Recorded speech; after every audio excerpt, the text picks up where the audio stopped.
Raul Dominguez. I'm the Assistant Artistic Director for the Denver Gay Men's Chorus, one of two gala choruses represented by the Rocky Mountain Arts Association here in Denver. Welcome to the first episode of our series, The Show Must Go On. Like many of you, I've been at home in quarantine for the past few months, but that doesn't stop me from pursuing my passion for singing. All by myself, I wanna feel the heat with somebody. Move mountains, yeah. While I've been doing a lot of singing, it's not the same as singing for the community that our choruses help support. Because of COVID-19, our choruses can't perform right now, but the show must go on. So to our audience members, we miss you, and now we want to share our hearts with you in a different way. Each episode, I'll be reaching out to a different member of the chorus, talking about what's on their minds and what they'd want to say to you in song if they could be on stage right now. I will also bring you messages from our artistic director, James Knapp, and video clips from past performances. In this episode, we catch up with Alex DeFazio, a singer and writer for the Denver Gay Men's Chorus and this web series.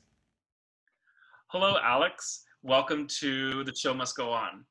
It's lovely to be here. Thank you so much for asking me to talk. So why don't you tell me and tell everyone at home what you've been doing during your quarantine? Well, I've been doing a lot of this, like I'm sure a lot of people have, not necessarily for like future broadcast, but like I've been talking to a lot of people on Zoom, watching a lot of television. I've been reading a lot of news. Yeah, that's basically it. Bless you. You said you've been watching a lot of TV. Any favorites that you want to throw out there? Yeah, I've been watching a show called The Great, which is on Hulu, and it's a kind of raunchy, mostly fictional, but sort of somewhat true retelling of the story of Catherine the Great. It's a good thing to watch if you want like an hour at the end of the day to sort of escape into like period costume and watch people with like, fainting spells and all of that other stuff. It's, exactly. I should be cast in The Great. I think I would make a great fainter. So tell us what's been on your mind this week. What's going on? I've been thinking a lot about two things, actually. I've been thinking a lot about Larry KRAMER, who died earlier in the week. He was a really important activist and artist in the gay community who was really crucial to getting the United States government to deal with HIV and AIDS. And I've also been thinking a lot about the protests triggered by George Floyd and how KRAMER's activism for the LGBT community seems so important to think about right now.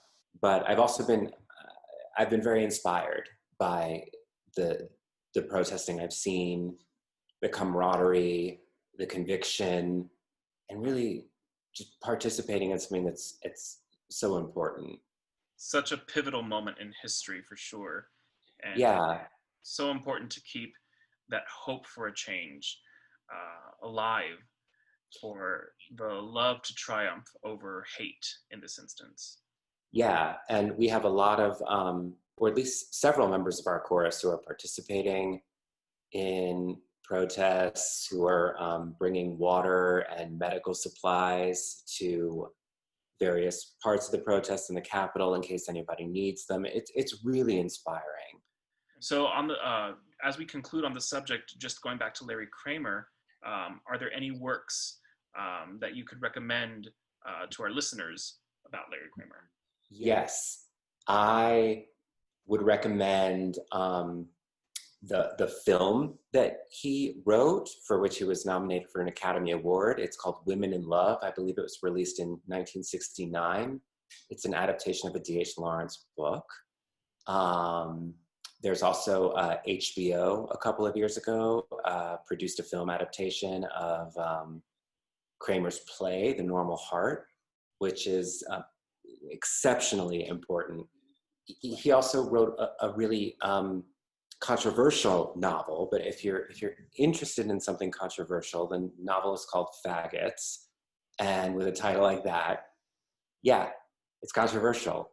It's about gay men in the late 70s, and it's very satirical and funny and sad and worth reading.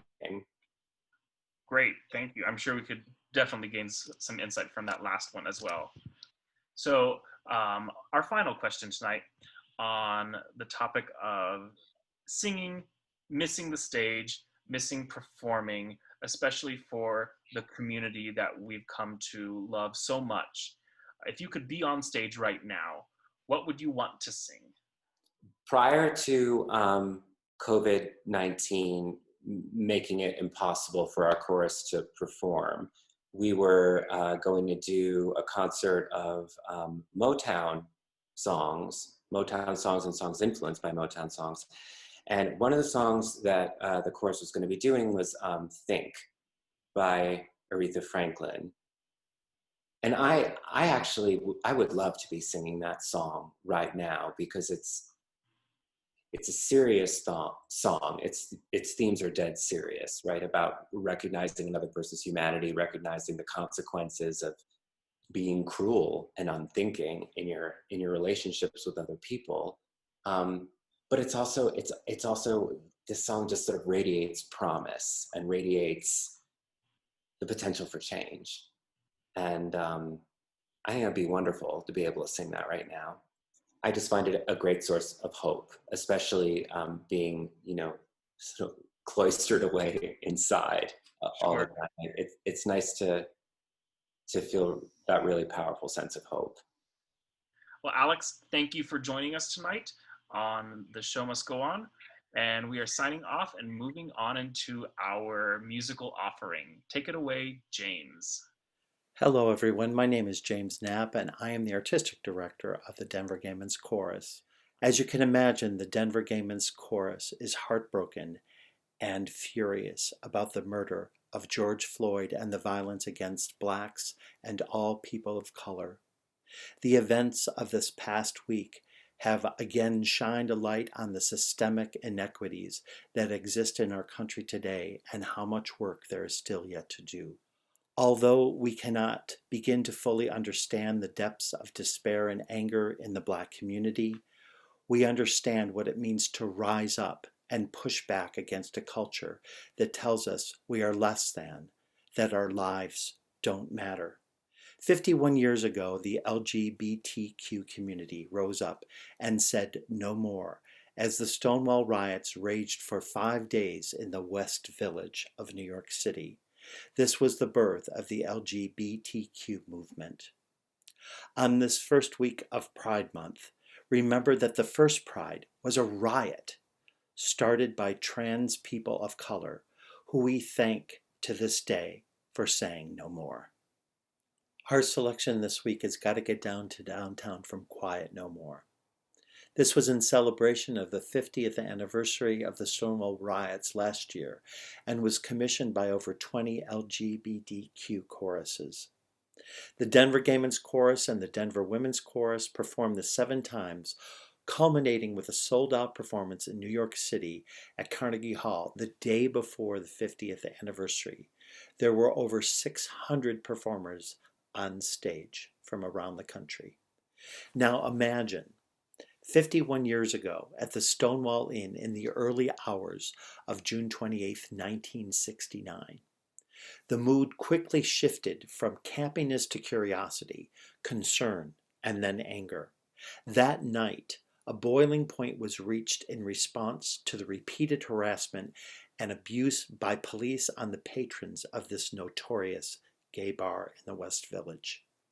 Here, the chorus tells the story of rioters linking arms in a standoff against armed policemen. A brick is thrown. The crowd goes wild, and for the first time, there is no running away. A storm of defiance rages.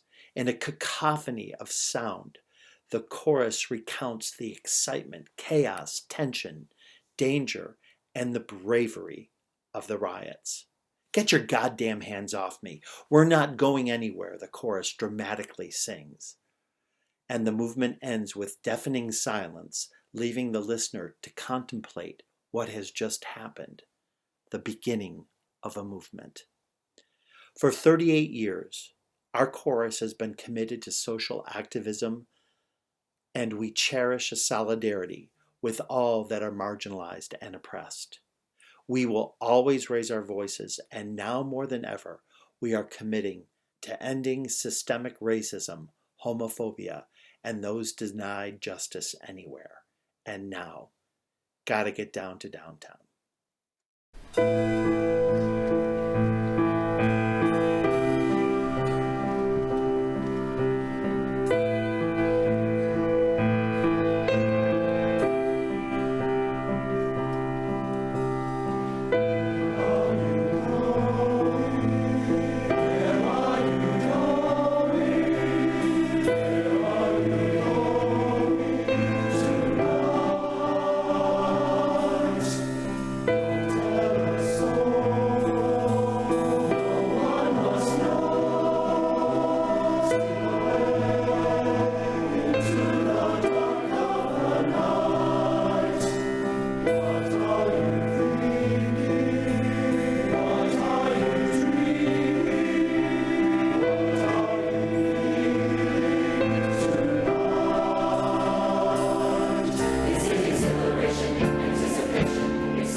Stonewall, it's more than just a place you can dance. It's the only place in the city where you can ask someone to dance with you.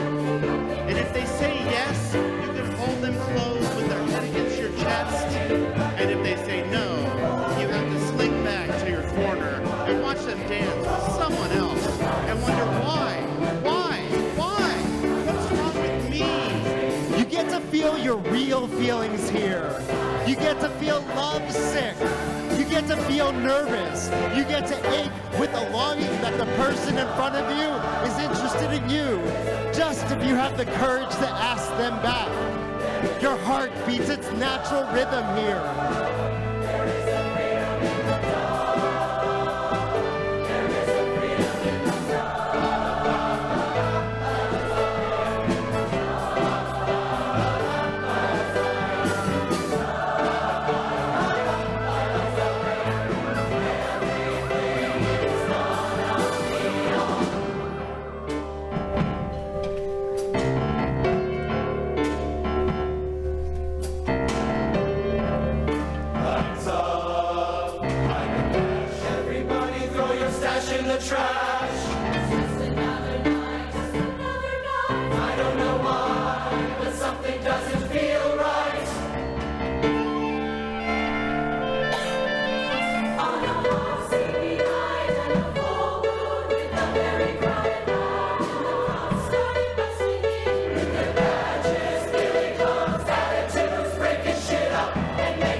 Lord.